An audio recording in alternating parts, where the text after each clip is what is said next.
날마다 쓰는 나의 신앙일기 TV 데일리 큐티 나무향기입니다.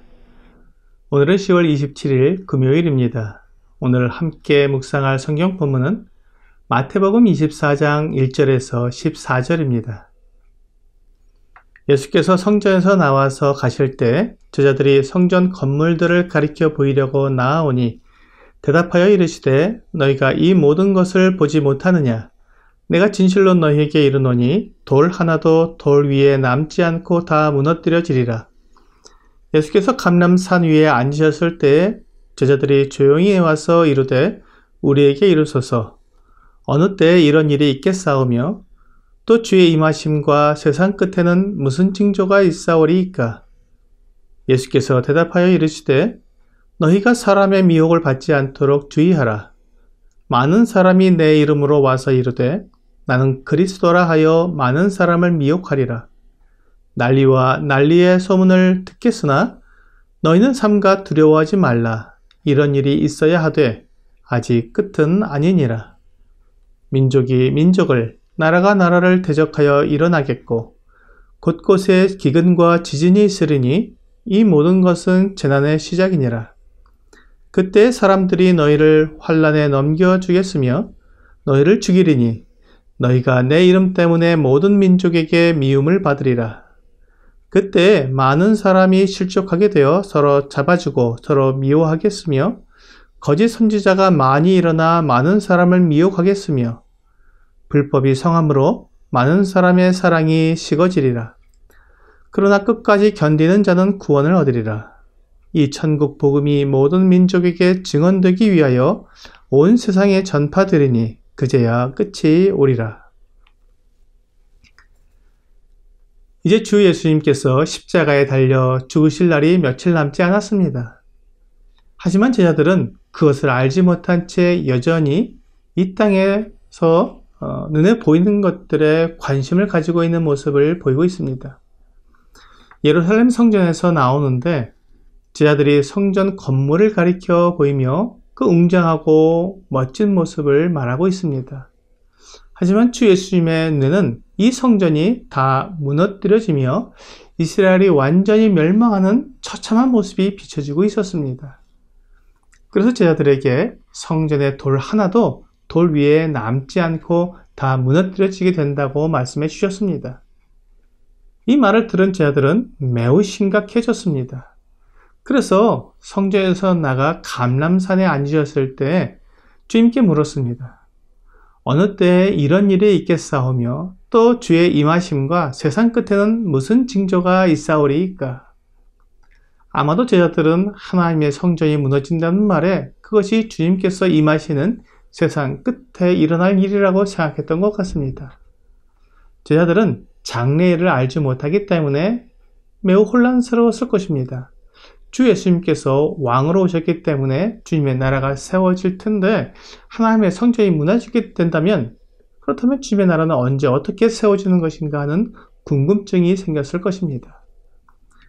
하지만 제자들의 이런 궁금증과 상관없이 주 예수님의 대답은 매우 모호했습니다.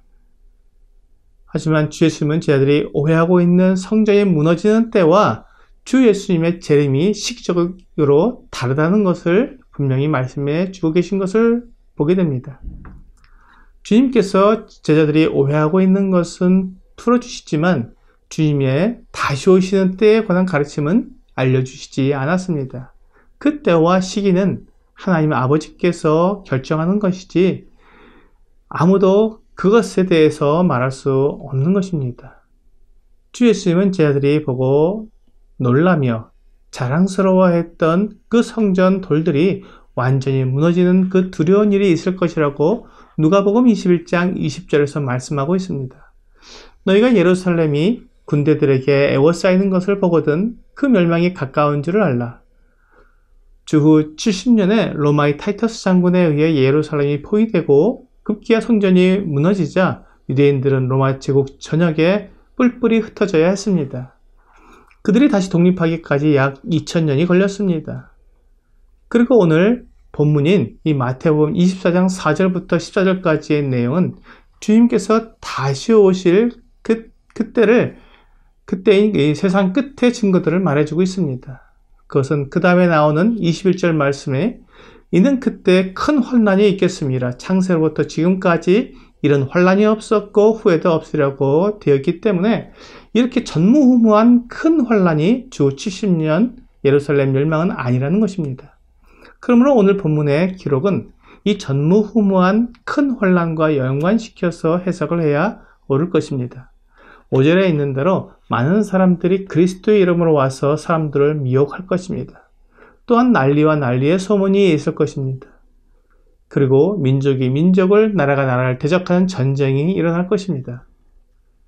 곳곳에 기근과 지진이 있을 것입니다. 이것이 예루살렘 멸망 후 지금까지 약 2000년 동안 계속 있어 왔지만 마지막 때의 징조가 되려면 오랜 기간 동안 이런 일이 있는 것이 아니라 단기간 내에 이런 일들이 한꺼번에 일어날 것입니다. 9절에 있는 대로 너희가 내 이름 때문에 모든 민족에게 미움을 받으려는 예언이 이루어지게 될 것이고 거짓 선지자가 많이 일어나고 불법이 판을 치게 될 것입니다.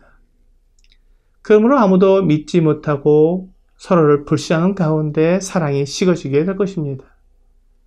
이것은 어떤 점진적인 현상을 말하고 있는 것이 아니라 급작스럽게 일어나는 현상임을 기억해야 합니다. 마지막으로 14절은 이 천국 복음이 모든 민족에게 증언되기 위하여 온 세상에 전파되리니 그제야 끝이 오리라고 말씀하고 있습니다. 주 예수님께서 이 땅에 오시기 전에 바로 이런 일들이 일어나게 될 것입니다.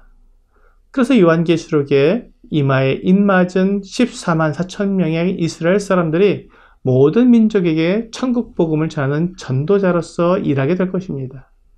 그들의 전도를 통해 많은 사람들이 주 예수님을 믿게 될 것입니다. 그렇게 될 때 비로소 주 예수님께서 이 땅에 임하시게 되는 것입니다. 오늘의 적용 질문을 보겠습니다. 내가 주목하는 것은 세상의 아름다움인가요? 아니면 주님의 다시 오심인가요? 성경은 분명히 이 세상의 것들은 잠시 있다가 사라지는 안개와 같고 들에 핀 꽃과 같다고 말씀하십니다. 그렇기 때문에 우리는 세상의 일시적인 것을 바라보기보다는 영원한 나라, 하늘에 소망을 두고 살아야 한다고 말씀하십니다. 주 예수님이 재림하시게 되면 이 세상은 끝이 날 것입니다. 그때 세상 것을 위해 살던 사람들은 모두 후회하게 될 것입니다.